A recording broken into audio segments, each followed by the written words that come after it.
Halo Charismatic People, selamat datang di K-Podcast, Karisma Podcast. Kembali lagi dengan saya Lutfia Snaiza Rahima dan narasumber kita, Kak Haikal. Halo. Pagi Kak Haikal. Halo pagi.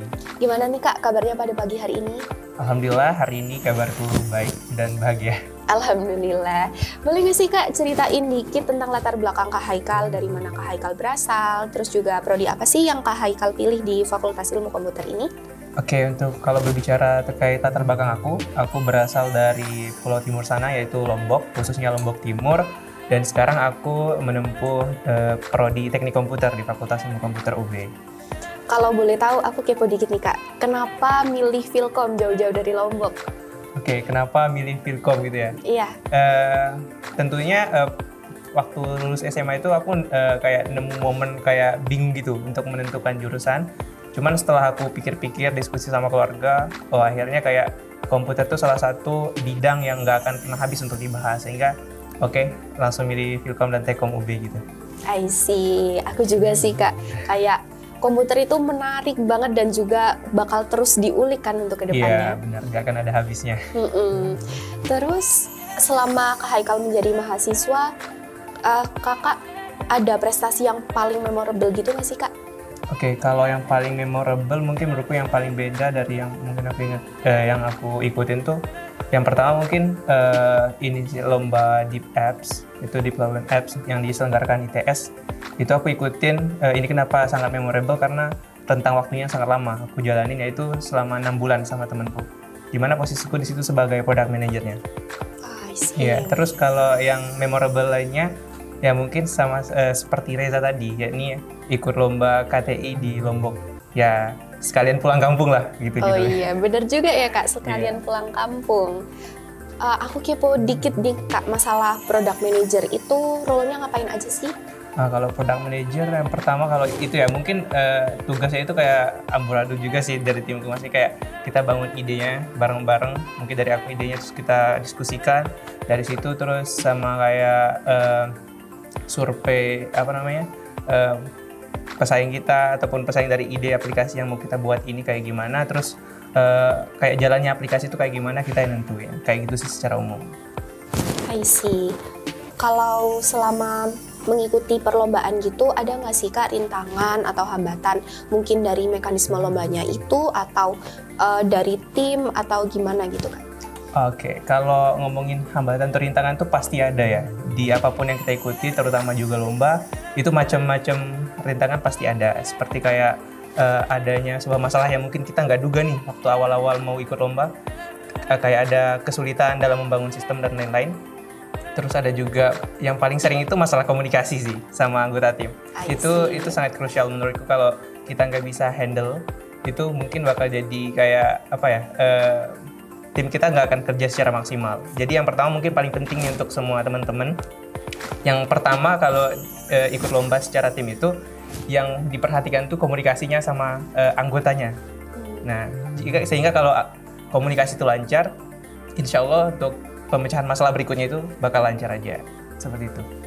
Kalau selama ngikutin lomba pernah nggak anggota tim itu hilang-hilangan, dan gimana sih Kak Haikal itu ngehandle kalau misal anggotanya ada yang nggak ngerjain job desk atau ya hilang ini? Oke, kalau masalah itu mungkin secara spesifiknya belum sih aku rasain. Cuman mungkin ada pernah beberapa momen tuh temen dalam satu tim ya nggak sesuai timeline aja ngerjain jobnya yang seharusnya gitu. Sehingga untuk cara penyelesaian masalahnya ya kita hubungin dia dulu, kenapa ini nggak bisa selesai job yang udah kita berikan. Lalu emang kalau alasannya itu emang udah bener-bener nggak kita bisa memang bener nih kayak memberatkan dia gitu, ya mungkin kita bisa take that job gitu untuk ya mau tidak mau tujuan kita harus tercapai gitu. Ya untuk bisa saling andalkan lah di dalam tim itu. Seperti itu. Selain mengikuti organisasi Karisma, ada nggak sih Kak organisasi yang sedang diikuti atau interest gitu?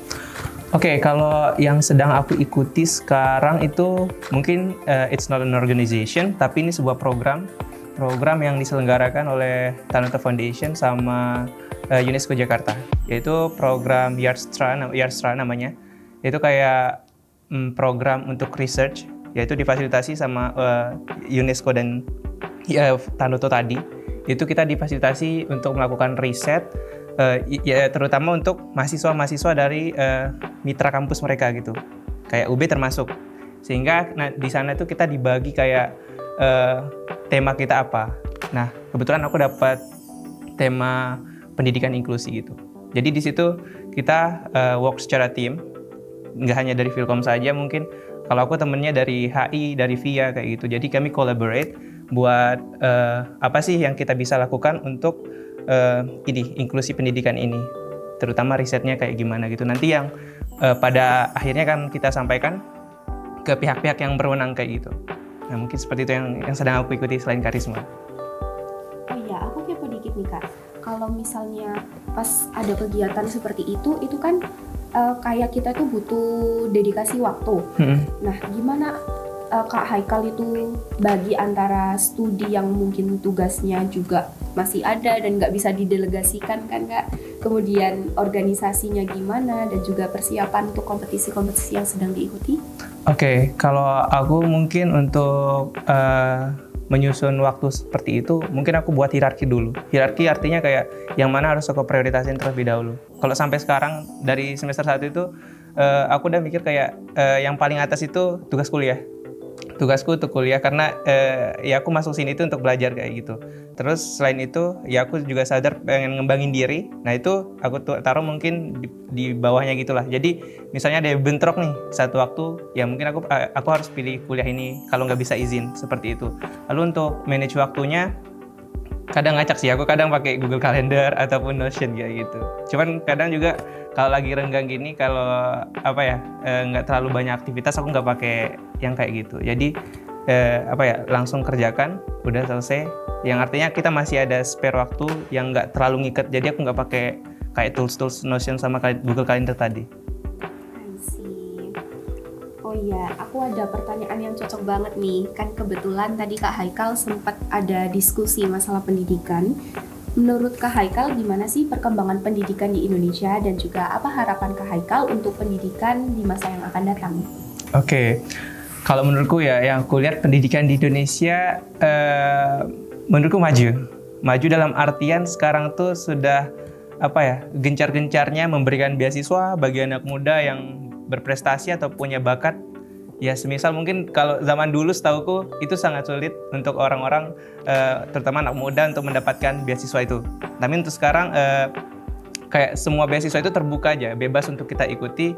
Lalu untuk anak perkuliahan ada yang namanya Kampus Merdeka. Kita juga bisa memilih bidang yang pengen kita tekuni. Misalnya kita pengen nekunin satu bidang nih, di bidang komputer kita bisa ikutin Bangkit, atau misalnya kita pengen cari pengalaman untuk bekerja sebelum lulus dari kampus, kita bisa ikut ambil magangnya gitu, atau juga pertukaran mahasiswanya IISMA dan lain-lain. Itu menurutku udah sangat bagus sih dari kemajuan pendidikan di Indonesia, dan harapanku kedepannya itu bisa lebih dipertahankan lah minimal seperti sistem yang sekarang, sehingga kita juga kayak bebas nih mau menentukan arah kita kemana gitu. Ya mungkin kayak gitu. Pesan untuk pendengar Kipodcast di rumah dong Kak, buat pertanyaan terakhir. Oke.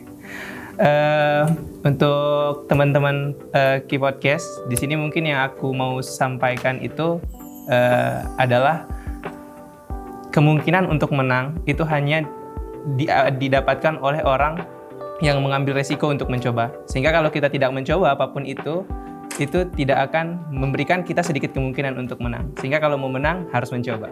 Mungkin itu. Oke, terima kasih Kak Haikal atas kesempatannya yang luar biasa. Bye-bye Karisma people, see you on another Kipodcast. Karisma, satu logika, kreasikan dunia.